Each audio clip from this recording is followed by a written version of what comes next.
Dans notre vie quotidienne, nous croisons la route de très nombreuses entreprises dont les caractéristiques sont très diverses. Cependant, le fait qu'il existe un mot unique pour désigner toutes ces structures montre bien qu'une réalité commune se cache derrière cette diversité. C'est ce quelque chose de commun que nous allons nous attacher à mettre en évidence en utilisant le point de vue de l'économiste. Cela nous permettra de définir économiquement l'entreprise. L'entreprise peut donc être présentée comme une boîte. C'est d'ailleurs le mot boîte qui est utilisé pour désigner familièrement une entreprise. Quels sont les éléments présents dans cette boîte? Tout d'abord, il y a ce que l'on appelle du capital. Il s'agit de l'ensemble des éléments durables nécessaires à la production. Les bâtiments d'une usine, la trousse à outils du garagiste, les ciseaux du coiffeur ou son peigne, l'ordinateur de l'informaticien ou de l'ingénieur. C'est le caractère durable de ces éléments, c'est-à-dire leur utilisation au cours de plusieurs processus productifs, qui nous fait les rassembler sous le terme capital. Cependant, le capital ne peut suffire à réaliser une production. Il faut du travail, c'est-à-dire des êtres humains, pour faire fonctionner tous ces éléments. Il prend la forme de personnes qui vont coordonner leurs efforts en utilisant les éléments de capital, comme on le voit ici, et mettre au service d'un projet leurs compétences, leur savoir et leur savoir-faire. Tout ce que les économistes appellent aussi du capital humain.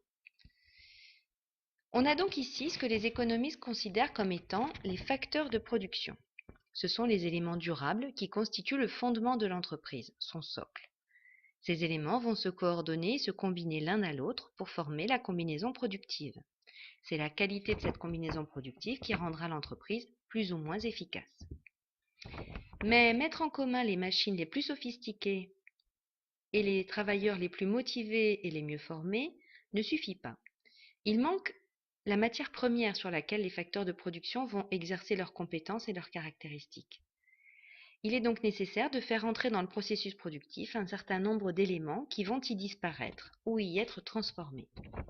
L'ensemble de ces éléments qui sont apportés au processus productif et qui vont être détruits, transformés ou incorporés autour de ce processus sont ce que les économistes appellent les consommations intermédiaires. Il s'agit par exemple d'un boulon qui va être intégré à un meuble ou à une machine, ou de l'énergie, ici représentée par des éoliennes, sans laquelle il n'est pas possible de faire fonctionner un grand nombre d'instruments de production. Ainsi, l'énergie est détruite au cours du processus productif, le boulon est incorporé au produit réalisé, et le cuir est transformé, autre exemple, le cuir, est transformé pour réaliser une chaussure.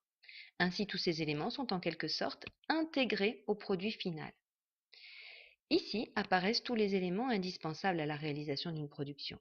Les facteurs de production constituent les éléments durables, c'est-à-dire qui vont être utilisés au cours de plusieurs processus productifs, et les consommations intermédiaires représentent l'ensemble des éléments qui vont être intégrés au produit. Lorsque tous ces éléments se mettent en mouvement de manière coordonnée, il en sort une production.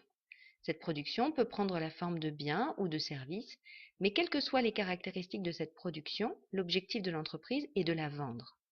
Une fois vendue, la valeur de la production devient le chiffre d'affaires. Par exemple, si une entreprise ne vend qu'un seul produit à un seul prix, le chiffre d'affaires correspondra au prix de ce produit multiplié par le nombre de produits vendus. C'est la recette de la vente. Mais le chiffre d'affaires va tout d'abord servir à payer les consommations intermédiaires. Une partie du chiffre d'affaires sert à payer les fournisseurs.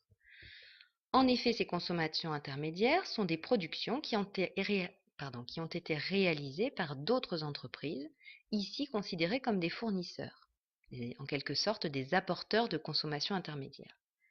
De la même manière que les consommateurs payent les biens qu'ils achètent, dont ils ont besoin, les entreprises doivent elles aussi payer les consommations intermédiaires dont elles ont besoin, car aucune autre entreprise n'a intérêt à les leur fournir gratuitement.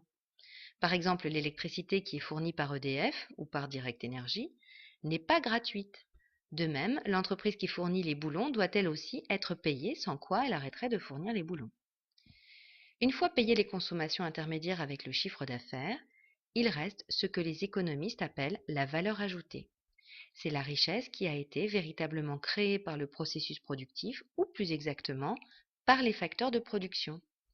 En effet, on a fait entrer dans cette boîte des consommations intermédiaires produites par ailleurs, et quand elles en sont ressorties, leur valeur était supérieure à celle qu'elles avaient au moment où elles sont entrées dans le processus productif. Il s'est donc bien passé quelque chose dans cette boîte. Les facteurs de production ont ajouté de la valeur à la valeur des consommations intermédiaires. Le travail et le capital utilisés conjointement ont permis de créer de la richesse. C'est cette richesse que nous appelons la valeur ajoutée. Mais il y a un élément supplémentaire à prendre en considération, puisque cette valeur ajoutée a été réalisée par le travail et le capital, il est donc logique que cette valeur ajoutée serve à rémunérer les facteurs de production, travail et capital. Quand une partie de la valeur ajoutée va être transmise au travail, on parlera de salaire, et quand elle va être transmise pour rémunérer le capital, on parlera de profit.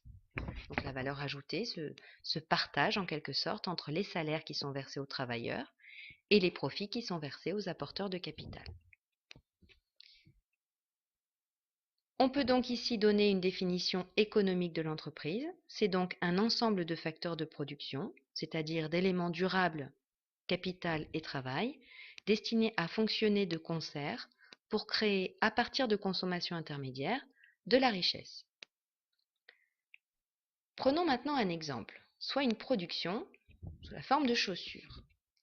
Cette production a besoin d'éléments de capital. Par exemple, une machine à coudre, un ordinateur pour concevoir ou designer les chaussures, et puis elle a besoin de travail. Par exemple, le travail du cordonnier. Elle va aussi avoir besoin de consommation intermédiaire sous la forme d'énergie, de fils, d'aiguilles, mais aussi de semelles, de lacets, de cuir, de boucles, de talons, de sky, de paille, etc. Cette production va être vendue et elle va donner donc le chiffre d'affaires. Ce chiffre d'affaires va servir à payer en partie les fournisseurs de toutes ces consommations intermédiaires et ce qui va rester sera la valeur ajoutée, servira à rémunérer les facteurs de production, travail, donc le travail du cordonnier ou de l'ouvrier, et ceux qui ont apporté l'argent qui a permis d'acheter la machine à coudre ou l'ordinateur, c'est-à-dire les éléments de capital. Maintenant, vous pouvez prendre un exemple de production de votre choix et compléter le schéma ci-dessus. Bon courage!